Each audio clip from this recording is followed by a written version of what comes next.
მოგესალმებით, რადიო კომერსანტის ეთერშია გადაცემა პროფესიონალები სემეკთან ერთად. დღეს გადაცემას წავიყვან მე, კეთი ბერიკაშვილი, სემეკის საზოგადოებასთან ურთიერთობის დეპარტამენტის დირექტორის მოადგილე.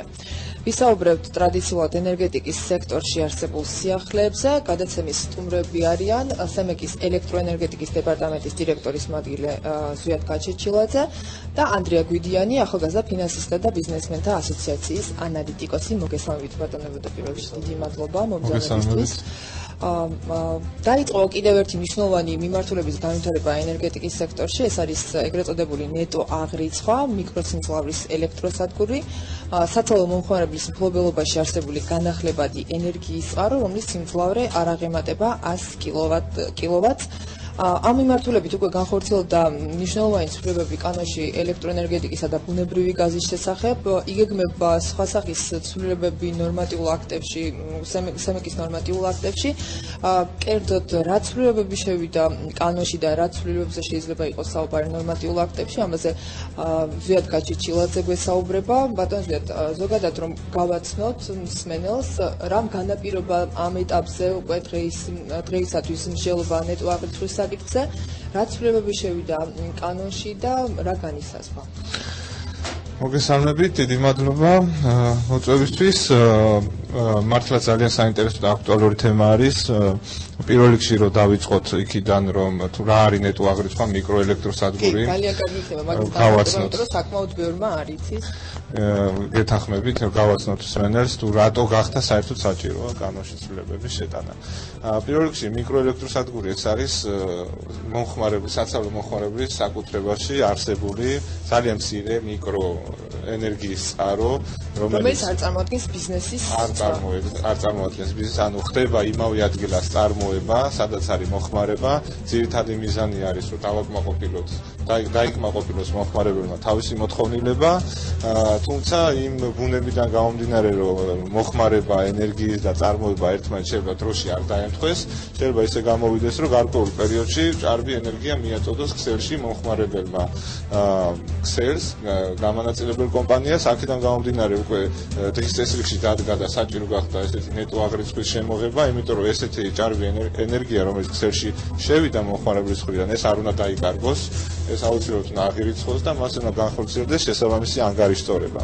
ეს არის ამ ნეტო აღრიცხვის ძირითადი ბუნება, რომელიც ძალიან კარგად მუშაობს მთელ მსოფლიოში და რო შევეხოთ იმ საკითხს, თუ რა საიდან წამოვიდა ეს იდეა ცვლილებების, წამოვიდა იქიდან, რომ სემეკში განიხილებოდა გარკვეული დავები ამასთან დაკავშირებით, იმიტომ რომ საქართველოში არსებობენ ესეთი მოხმარებლები, რომელთაც გააჩნიათ მიკროელექტროსადგურები და ახდენენ ელექტროენერგიის წარმოებას და მათ შორის ჭარბი ენერგიის ქსელში მიწოდებას, გაცვლას ქსელთან ამ ენერგიის, მაგრამ იყო გარკვეული დავები იქიდან გამომდინარე, რომ არ იყო განსაზღვრული ზუსტად ამ სადგურების სტატუსი, არ იყო ცნობილი გადიოდნენ ეს ელექტროსადგურებში თუ არ გადიოდნენ და მოეთხოვებოდა თუ არა გარკვეული მოთხოვნები და განაწილების ლიცენზიაც ჰქონდა გარკვეული უთანხმოება და დავა და სემექს როგორც ესეთ დამოუკიდებელ ორგანოს ენერგეტიკაში მარეგულირებს აქვს უფლებამოსილება რომ განიხილოს ესეთი დავები, თუნდაც ესეთი დავები, რომელიც არ არის კანონით ზუსტად განსაზღვრული და დაარეგულიროს, გადაწყვიტოს. შემიძლია გითხრათ, რომ ესეთი დავები ყველა მომხმარებლის სასარგებლოდ გადაწყდა, რა თქმა უნდა, თუმცა ჩვენ დავინახეთ იმის საჭიროება, რომ სასარგებლოდ გადაწყდა კონკრეტულად რა თუნდაც მიერთების ნაწილში რომ მიერთებული იყვნენ, თუნდაც შემდეგ უკვე რომ გაფორმებული იყო ხელშეკრულება და მომხდარ იყო შესაბამისი ანგარიშტორება, რომ არ დაკარგულიყო თუნდაც ის 1 კილოვატ-საათით, რომელიც ჭარბად მიეწოდა. და ანუ აქედან გამოჩნდა, რომ ძალიან მნიშვნელოვანია, რომ საკანონმდებლო დონეზე იყოს ეს კარგად გაწერილი და განსაზღვრული, რომ ასეთი საკითხის დაურეგულირებლობა იწვევს შემდეგ გარკვეულ შეფერხებებს და განვითარებაში ეს არის გარკვეული ხარვეზი, ასე რომ ვთქვათ. და სემეკი გამოვიდა ასეთი ინიციატივით და ენერგეტიკის სამინისტროსთან და პარლამენტთან ნაყოფიერი მუშაობის შედეგად შევიდა კანონში ცვლილებები გასულ თვეს და განისაზღვრა სტატუსი პირველ რიგში. რა არის მიკროელექტროსადგური, როგორც თქვენ აღნიშნეთ, ეს არის განახლებადი ენერგიის წყარო, რომელიც არის მომხმარებლის საკუთრებაში და რომელიც ახდენს ელექტროენერგიის წარმოებას იმავე ადგილას, სადაც არის მოხმარება. ეს არის პირველი მნიშვნელოვანი ჩანაწერი. არ დაღემატებოდეს 100 კილოვატ-საათს და მეორე ძალიან მნიშვნელოვანი ნაწილი, რაც ამ კანონში ცვლილებებმა გამოიწვია და დაარეგულირა და დააზუსტა, ეს არის ის, რომ ამათ არ წაეყენებათ ასეთ მოხმარებლებს, რომლებიც ფლობენ მიკროელექტროსადგურებს, არ წაეყენებათ ის მოთხოვნები, რაც წაეყენებათ სხვა ელექტროსადგურებს, ანუ კერძოდ ესენი არ არიან კვალიფიციური საწარმოები მოეხსნათ ეს მოთხოვნა, ისინი არ არიან დამოკიდებული საბუთო. ანუ არ საჭიროებენ რეგისტრაციას მონაწილეობის მიღებას. ზუსტად, ანუ ყველანაირი მაქსიმალურად მოხსნილია ყველა ეს ადმინისტრაციული ბარიერი, რაც შეიძლება არსებობდეს უფრო ძლავრი ელექტროსადგურისთვის, თუნდაც 100 კილოვატზე მეტისთვის, არ არიან დამოკიდებული საბუთო ბაზარზე მონაწილეობაზე და ვაჭრობაზე, არ გადაიხდიან დისპეჩერიზაციის და თქვა იგივე რეგულირების საფასურზე და აბსოლუტურად გათავისუფლებული არიან, თავისუფლები არიან, რომ მოაწყონ ესეთი ელექტროსადგურები და შემდეგ ვისაუბრებთ ალბათ რა მოთხოვნები თქვათ ასე დაურეგულირებელი საკითხი არ შეიძლება იყოს, მაგრამ ყოველ შემთხვევაში ადმინისტრაციული ბარიერი მაქსიმალურად არის შემსუბუქებული მოხმარებლისთვის, რომ განავითარონ ესეთი ელექტროსადგურები. ძალიან კარგი. ანდრია, თქვენ იცნობთ ამ ჩანაწერს კანონში, რომელიც უკვე ძალაში შევა 1 მაისიდან, აი როგორ შეაფასებით, რამდენად მნიშვნელოვანია ამ მიმართულებით მუშაობის დაწყება და უკვე განსაზღვრა მიკროელექტროსადგურები. პირველ რიგში ძალიან მნიშვნელოვანია ის, რომ სემიკმა თავის დროზე აიღო პატარა მიკროსადგურების რეგულირების საკითხი გამომდინარე იქიდან, რომ ამ დრომდეც იყო სხვადასხვა ასე ვთქვათ სასამართლო მოხმარებელს ჰქონდათ არანაირი არ იყო და იყო შემთხვევაში კუსტარული გამზადებული საწარმოები და ეს შემთხვევაში ხდებოდა სახელმწიფოს და ზოგადად სელის ადგილობრივი სელექციაში პრობლემის შექმნის ერთ-ერთი საფუძველი. გამომდინარე აქედან ძალიან მნიშვნელოვანია, რომ სემიკმა ამ კუთხით გაადგინა ნაბიჯები და ასეთი ტიპის რეგულირებას ჩვენ ხვდებით ევროპის ძალიან ბევრ განვითარებულ ქვეყანაში. და მხოლოდ დადებითად შეიძლება შეფასდეს, რომ ასე ვთქვათ, რაღაცა ჩარჩოებში მოიქცევიან ეს პატარა საწარმოები. ძალიან მნიშვნელოვანია, რომ ბევრ მომხმარებელს გაუჩნდება ასე ვთქვათ ახალი წყარო, რომ ასე ვთქვათ ეკონომია გააკეთოს ელექტროენერგიის მოხმარებაზე და საკუთარი წყაროები, საკუთარი სახსრებით შეიქმნას თავისთვის მოხმარების ელექტროენერგიის წყარო.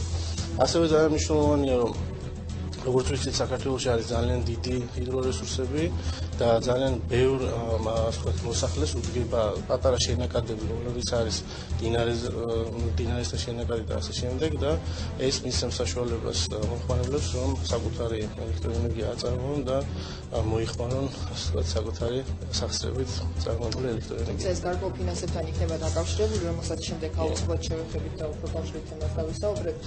ზოგადად სანამ კანონში ცვლილება შევიდოდა, ძალიან დიდი ასე ვთქვათ წინა პერიოდი იყო ამისთვის მოსამზადებელი, ძალიან ბევრი ჯგუფთან მოხდა განხილვა საკითხების კანონში ცვლილებების შეტანის, აი კონკრეტულად რა მოსაზრებები იყო ამ საკითხთან დაკავშირებით, ვიცი რომ რაღაცა თუნდაც სიმძლავრესთან დაკავშირებით იყო სხვადასხვა მოსაზრებები, ხო?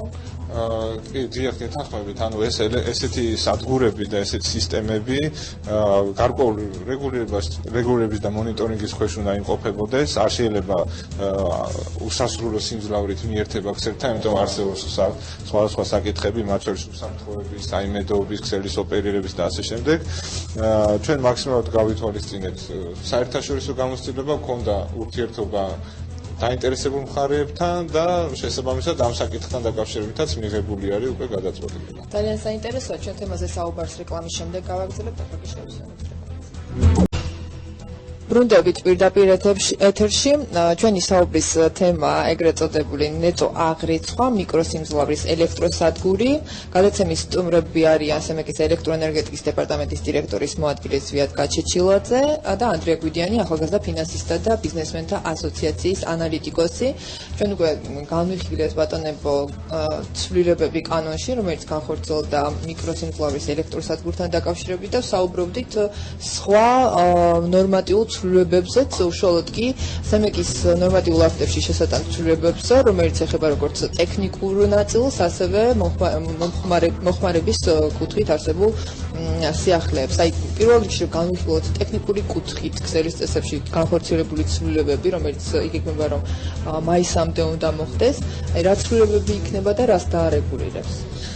პირველ რიგში, ეს ცვლილებები, რაც ემეკვავნა განახორციელოს თავის ნორმატიულ აქტებში, გამომდინარეობს ისევ კანონიდან, იმიტომ კანონში გაიწერა ეს და კანონმა დაგვავალა, მას შემდეგ რაც უკვე სტატუსი განისაზღვრა და ძირითადი მახასიათებლები განისაზღვრა კანონში, უკვე რეგულირებაში დეტალურად უნდა გაიწეროს სხვადასხვა პროცედურები, მათ შორის არის ორი მიმართულება, რაც კანონმა დაგვავალა. პირველი მიმართულება ეს არის მიერთების ნაწილი, ელექტროსადგურების მიერთების ნაწილი და მასთან დაკავშირებული ტექნიკური მხარე.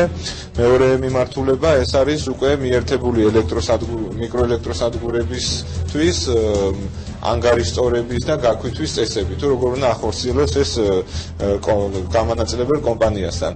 რაც შეეხება მიერთების ნაწილს, ამასთან დაკავშირებით შემიძლია გითხრათ, რომ მიმდინარეობს მუშაობა უკვე დამასრულებელ ეტაპზე და გარკვეული კონტურები უკვე შემიძლია გითხრათ, თუ როგორი იქნება.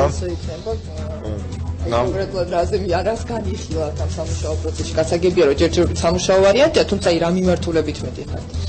მიმართულება იქნება რაც შეიძლება მარტივი მომხმარებლისთვის ადვილი, იქნება მარტივი პროცედურა, მომხმარებელმა უნდა მიმართოს განაცხადით შესაბამის განაწილების ლიცენზიაც, ეს განაცხადის ფორმაც იქნება სტანდარტული. უკაცრავად ეს ცვლილებები შედის ქსელის წესებში თუ ეს უკვე შედის?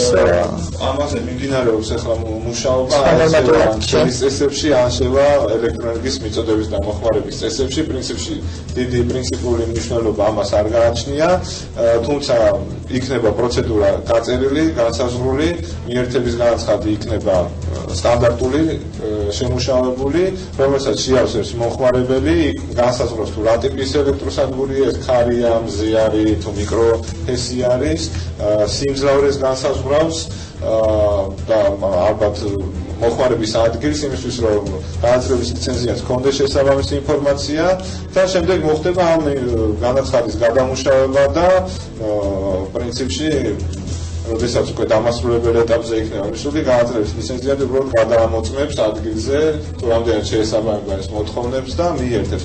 პირველ რიგში, რაც შემიძლია გითხრათ სიმძლავრეზე, იქიდან გამომდინარე, რომ ნეტო აგრიცხვის და ასეთი სისტემების მოწყობის ძირითადი აზრი არის საკუთარი მოხმარების დაკმაყოფილება და შემდეგ უკვე თუ არსებობს ჭარბი გენერაციის მიწოდება, ამიტომ ელექტროსადგურის სიმძლავრე შეზღუდული იქნება მომხმარებლის ქსელთან მიერთების სიმძლავრით, იმისათვის, რომ არ გამოვიწვიოთ შემდეგ უფრო მძლავრი ელექტროსადგურები. აი, ყველაზე საინტერესო ნაწილია, ხო, შემდეგ რა მოხდეს თქვა რაღაცა ავარიული კვეთები და ასე შემდეგ. აი, როგორ მოხდება მაგისი გაკონტროლება? ამის გაკონტროლება მოხდება ძალიან მარტივად, უბრალოდ მომხმარებელი ვერ მიაერთებს იმაზე მძლავრ ელექტროსადგურს, ვიდრე მას გააჩნია ქსელთან კავშირი.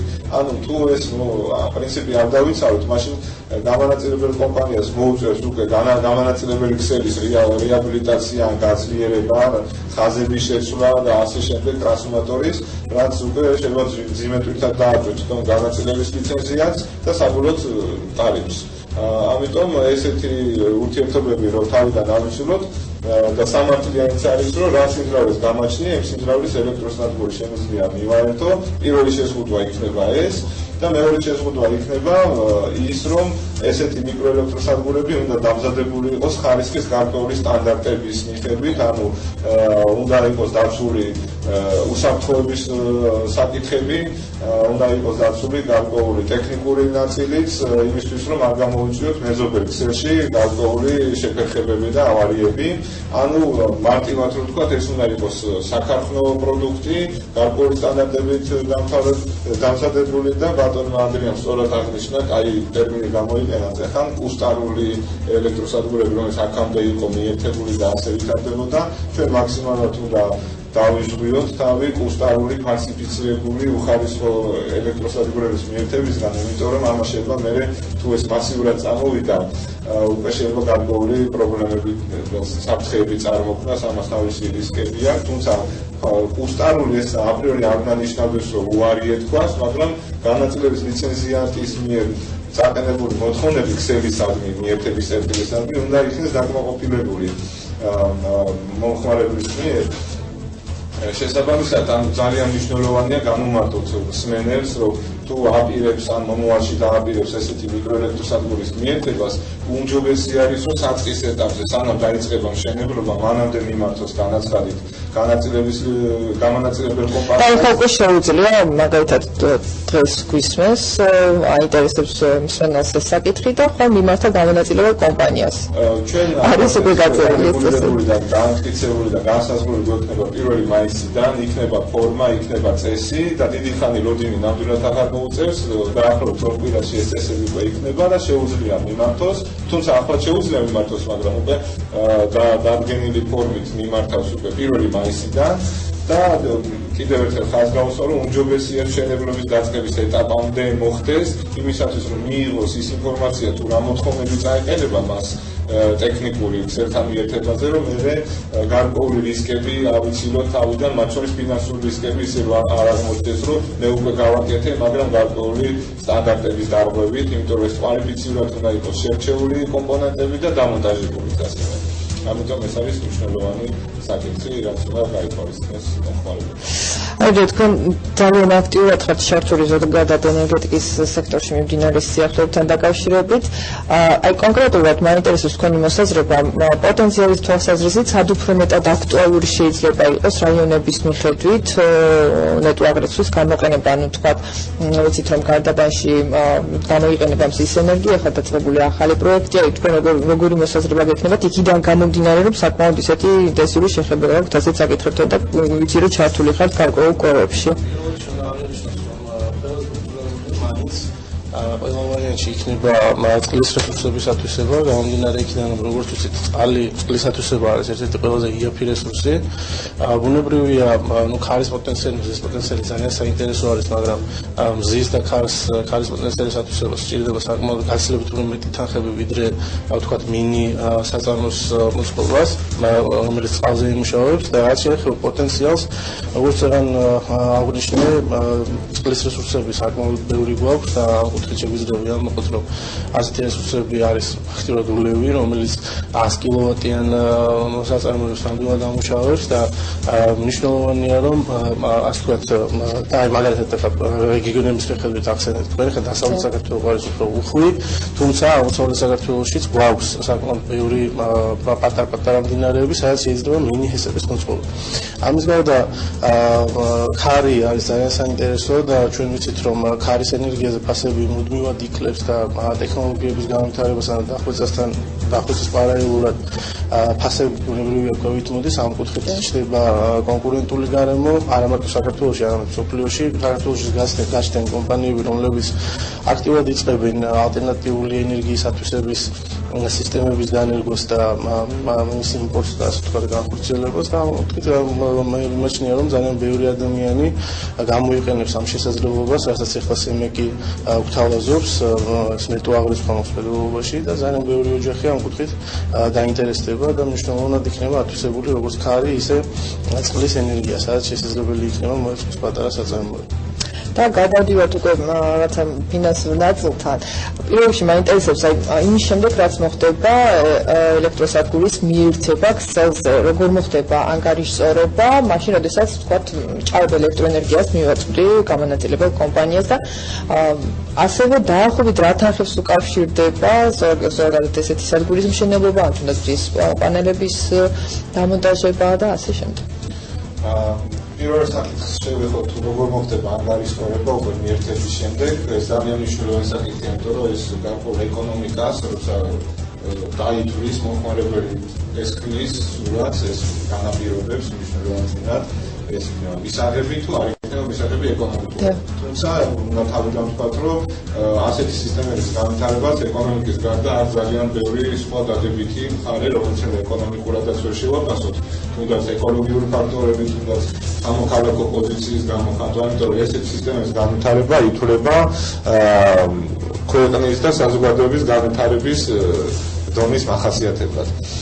გააქვითვას და ანგარიშწორებას რაც შეეხება, აქ მოხდება გაქვითხვა ერთი-ერთი, ასე რომ ვთქვათ, ანუ კილოვატ-საათში, რაც მივაწოდე ქსელს და რაც მივიღე ქსელიდან გაიკვირდება სარდირების წესით თვის ჭრილში და თუ აღმოჩნდა რომ მე მოვიხმარე მეტი ვიდრე ვაწარმოებ, მაშინ მე ანგარიშწორებას განვახორციელებ გამანაწილებელ კომპანიასთან იმ დარჩენილ კილოვატ-საათებზე. ამას მიერ დეპოზიტზე თანხის სახით თუ როგორ ხდება? ამ შემთხვევაში ჯერ პირველი ვარიანტი განვიხილავ, როდესაც მე უფრო მეტი მოვიხმარე ვიდრე ვაწარმოებ, ამ შემთხვევაში მე ისევ მერიცხება გარკვეულ კილოვატ-საათებზე, რაც არის უკვე სხვაობა, გადასახადი, ამას მე გადავიხდი ჩვეულებრივად და არის მეორე შემთხვევა უფრო საინტერესო მომხმარებელისთვის, როდესაც მე მეტი მივაწოდე ქსელში ვიდრე მივიღე.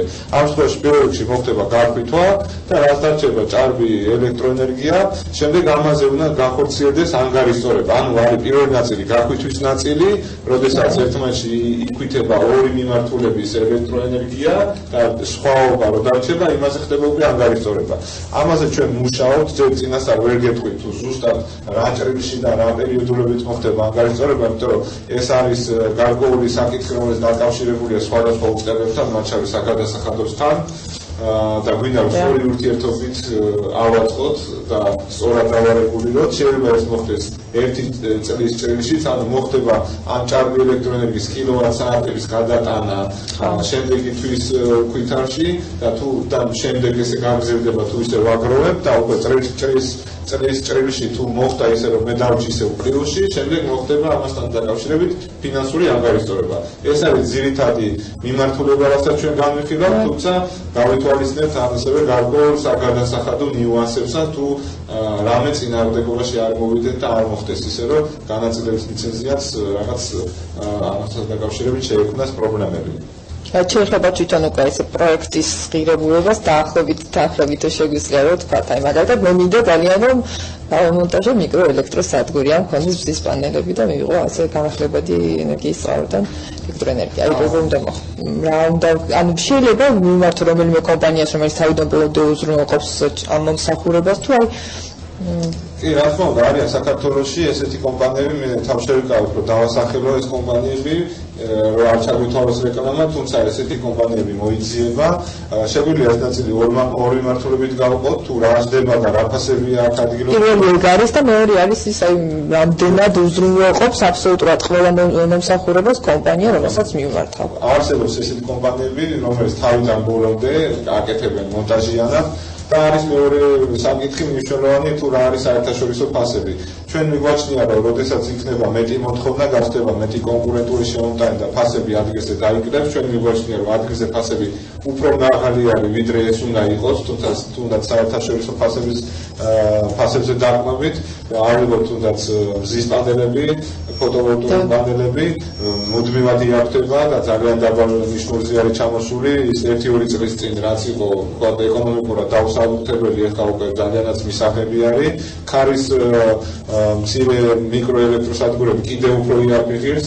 ჩვენ შეგვიძლია ვთქვათ, რომ საერთაშორისო თუმცა რამდენად იაფიღებს, ანუ ჩვეულებრივ მომხმარებას რამდენად აქვს საშუალო სტატისტიკურს, რამდენად აქვს იმის საშუალება, რომ თქვათ მოახდინოს დამონტაჟება. ჩვენი გათვლებით, ანუ დაახლოებით მზის პანელების საერთაშორისო ფასი ახლა არის 50 ცენტი ვატზე, ანუ 1 კილოვატიანი დაახლოებით $500 ჯდება საერთაშორისო ბაზარზე. ამას დაემატება უკვე ტრანსპორტირება, ადგილზე გამონტაჟება და მონტაჟის ხარჯები, ასევე გარკვეული კომპონენტები, რაც ამისთვის საჭირო არის, დაახლოებით ეს შეიძლება ავიდეს 1 კილოვატ გადგმულ სიმძლავრეზე მზის პანელების შემთხვევაში $1500-მდე, თუმცა ამასთან დაკავშირებითაც ჩვენი კვლევის შესაბამისად ეს ფასები კიდევ უფრო დაიწევს. Așa კონკრეტულ შემოქმედება, ასევე ქარის ელექტროსადგურები კიდევ უფრო იაფიჩდება, შეიძლება ამის ნახევარი ფასიც ჯდება, იმიტომ რომ არ ჭირდება იმდენი კომპონენტები და თვითონ ქარის ეს ტურბინები უფრო იაფიღებს ვიდრე მზის პანელები თუ ავიღებთ 1 კილოვატ გადგმულ სიმძლავრეს. ნაკლები ინფორმაცია გვაქვს მიკროელექტროსადგურებზე, იმიტომ რომ ეს უფრო ინდივიდუალური მიდგომი წყდება, თუ რა რესურსი არის კონკრეტულად მომხმარებლის ტერიტორიაზე. ეს არის ძირითადი ჩვენ მაინც უფრო ველოდებით მზის პანელების მხრივ უფრო მეტ აქტიურობას და განვითარებას მონტაჟის, შემოტანის და ენერგიის მასობრივად ხელმისაწვდომობის გათვალისწინებით. ძალიან დიდი მადლობა, ჩვენ შევისწავლოთ რეკლამაზე და გავაგრძელოთ ისევ შემდეგ საუბარი. ბრუნდება გადაცემა პროფესიონალების სემიებთან ერთად. დღევანდელი ჩვენი საუბრის თემა ეგრეთ წოდებული ნეტო აღრიცხვა, მიკროსიმძლავრის ელექტროსადგური. ჩვენი სტუმრები არიან სემეკის ელექტროენერგეტიკის დეპარტამენტის დირექტორის მოადგილე ზვიად გაჩეჩილაძე და ანდრია გვიდიანი, ახალგაზრდა ფინანსისტი და ბიზნესმენთა ასოციაციის ანალიტიკოსი. ჩვენ პირველ და მეორე ნაწილში მოვიხილეთ, ასე ვთქვათ, კანონში შესული თუ ნორმატიულ აქტებში განსახორციელებელი ცვლილებები მიკროსიმძლავრის ელექტროსადგურთან დაკავშირებით, შევეხეთ ასევე ფინანსურ ნაწილსაც. ბატონო ზვიად და ბატონო ანდრია, ჩვენი ბოლო ბლოკის თემა ისე რა თქმა უნდა ნეტო აღრიცხვა იქნება, თუმცა ამ შემთხვევაში რომ იმოვიხილოთ საერთაშორისო გამოცდილება ამ კუთხით, ვთქვათ, როგორია სხვა ქვეყნების პრაქტიკა, როგორც ზოგადად განვითარების თვალსაზრისით, ასევე თანადაფინანსების კუთხით, რამდენად ხდება ხელშეწყობა სახელმწიფოს მხრიდან, ანუ მონაწილეობა მშენებლობის პროცესში, პოპულარიზაციის პროცესში, თუნდაც რომელიმე ქვეყანაში, სადაც ყველაზე მეტად განვითარებულია აღნიშნული მიმართულება. მაგასთან დაკავშირებით მე მგონი არ არის ეხლა დიდი საიდუმლო, რომ მთელი სოფლიო ის ქვეყნები, ევროპის ქვეყნები და ის ქვეყნები, რომლებიც არიან ეკონომიკურად განვითარებული, ძალიან წინ არიან წასულები, ძალიან ბევრი წახალისების სქემები და მექანიზმები აქვს. საქართველოს სამწუხაროდ ჩამორჩენილი არის ამ მხრივ და ეხლა ვდგათ პირველ ნაბიჯებს. ამასთან დაკავშირებით არსებობს ძალიან ბევრი წახალისების მექანიზმები, იგივე ქსელში შეშვებული ენერგიაზე, განსაკუთრებულად დაწესებული მაღალი ტარიფები, ეგრეთ წოდებული ფიდინ ტარიფები, არსებობს განახლებადი ენერგიის პორტფელების სერტიფიკატები, არსებობს საგადასახადო შეღავათები, არსებობს თანადაფინანსება, არსებობს EAP კრედიტი და ემისიების შემცირებასთან დაკავშირებით კიდე დამატებითი შემოსავლები ერიცხებათ ესეთ სადგურებს და ასე შემდეგ. ანუ ძალიან ფართოდ არის განვითარებული, თუმცა საქართველოში ეს ჯერჯერობით არ არის კარგად დახვეწილი. ჩვენ ამ ეტაპზე დგავთ პირველ ნაბიჯებს ნეტო აღრიცხვასთან დაკავშირებით, თუმცა ვაპირებთ ამასთან გავაფართოვოთ შეხვედრები, შევხვდეთ სხვადასხვა უწყებებს და ორგანიზაციებს, მათ შორის ფინანსურ ორგანიზაციებს, იმიტომ რომ ჩვენ ვიცით, რომ არსებობდა ესეთი ენერგოკრედიტი EBRD-ის ხარდაჭერით ხორციელდება, თუმცა უფრო ეს ენერგოეფექტურობის კუთხით იყო მიმართული, თუმცა აქ შეიძლება ჩაერთოს ასევე განახლებადი ენერგიებისთვის EAP კრედიტის მიცემა. შესაძლებელია ასევე გავაგზავნოთ ურთიერთობა მერიებთან და ადგილობრივ ხელისუფლებებთან, იმისთვის რომ მოხდეს თანადაფინანსების საკითხების განხილვა და ასე შემდეგ. არის გარკვეული საკითხები. რამდენად არის რეალურად შესაძლებელი საკმაოდ ძვირიანი მონაწილეობა იქნება, ასე ვთქვათ, იმ შემთხვევაში თუ თანადაფინანსებაზე დაიწყოთ ლაპარაკს მერიასთან, იგივე ადგილობრივ თვითმმართველობებთან. ეს იქნება გონიათ, რომ რეალურია. პრინციპში ეს რეალური არის და ამასთან დაკავშირებით ეს ინიციატივა გაჟღერებული იქნა კიდევაც მთავრობის ხდომაზე პრემიერ-მინისტრის მიერ, რომ თბილისში განვითარდებოდა ესეთ სისტემები და მერია მიიღებდა მონაწილეობას. თანადაფინანსება შეიძლება იყოს სხვადასხვა პროცენტული მახასიათებლებით და თვითონ თანადაფინანსებას აქვს სხვადასხვა მხარე, შეიძლება ეს იყოს წინასწარ და მიცემული ასე ვთქვათ გარკვეული თანხა, შეიძლება ეს იყოს უკვე წარმატებულად აშენებული და მიერთებული ელექტროსადგურების შემდეგ უკვე კომპენსაციის გადახდა იმისთვის, რომ ეს განვითარდა. შეიძლება ეს მოხდეს ვთქვათ იმის შედარებით, თუ რა არის ტარიფი სამოხმარებლო, რა უჯდება ამ ელექტროსადგურის ელექტროენერგიის წარმოება დაყვანილი ხარჯების მიხედვით და თუ განსხვავება მეტი არის, რომ ვთქვათ უფრო მეტი ჯდება ინვესტიციების გათვალისწინებით, უფრო ეს დაკომპენსიროს და სხვადასხვა გამოცდილება არსებობს.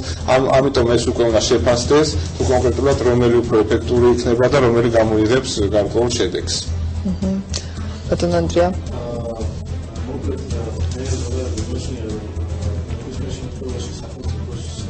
საქმე არ არის რაღაც თვითდაფინანსება, თანადაფინანსება ან პატარა მიკროსიმძლავრების განვითარებაში რაიმე ფინანსური წილის შეტანა.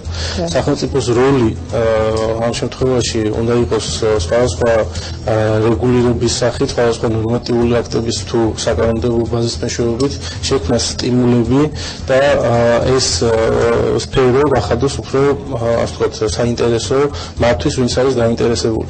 როგორ მე ჩემი აზრით გაუმართლებელი შესაძლებელი იქნება ნებისმიერ შემთხვევაში რომ რაიმე ფინანსური სახსრები სახელმწიფოს მხრიდან დაიხარჯოს რაღაცა 100 კილოვატიანი საწარმოების დაფინანსებაში, როდესაც ძალიან ბევრი რესურსი აქვს ასათვისებელი, ძალიან ბევრი არის გასაკეთებელი ზოგადად დიდი მარეგულირებელი ჰესების მშენებლობაში, რომელიც გარკვეულწილად ასახვას პოვებს, ვთქვათ, ენერგოუსაფრთხოების, ენერგოდამოუკიდებლობის კონტექსტში. ჩემი აზრით, მიკროსიმძლავრეების განვითარება არის წმინდა წყლის კერძო სექტორის საქმე, თუ მოხმარებას აქვს იმის ფუნქციონალური საშუალება, რომ ვთქვათ, აიღოს კრედიტი და საკუთარ სახლში შეიქმნას გარკვეულწილად რაღაც გენერაციის წყარო, ეს ბუნებრივია არის კარგი ის, რომ გაჩნდება, ასე ვთქვათ, ოჯახები, თუნდაც პატარა საწარმოები, რომლებსაც, ასე ვთქვათ, ენერგეტიკულად ექნებათ თავიანთი ავტონომია, თუმცა სახელმწიფოს მხრიდან რაიმე ტიპის დაფინანსებაში შესვლას მე პირადად ჩემთვის არ არის მისაღები. ეხლა მაგალითად ამერიკაში, როგორც ვიცით, ამ კუთხით, როდესაც დაიწყო მიკროსიმძლავრეების ათვისების განვითარება, ამას მოყვა შემნახველი სისტემების განვითარებაც და როგორც ვიცით, ტესლამ ასე ვთქვათ, შექმნა ძალიან კარგი სისტემა ენერგო რესურსების შენახვის კუთხით და ეს სწორედ მიმართული არის იქითკენ, რომ პარალელურად იქნას ათვისებული ქარის და ალტერნატიული, არატრადიციული წყაროები. ეს საშუალებას იძლევა, რომ ასე ვთქვათ, იმ შემთხვევაში, როდესაც იწარმოება ენერგია და არ არის მოხმარება, ასე ვთქვათ, შევინახოთ და ეს იძლევა იმ საშუალებას, რომ შეიქმნას ავტონომიები პატარა საწარმოებში და ოჯახებში, სახლებში, სადაც არის ცოტა მცხოვრები მოხმარება.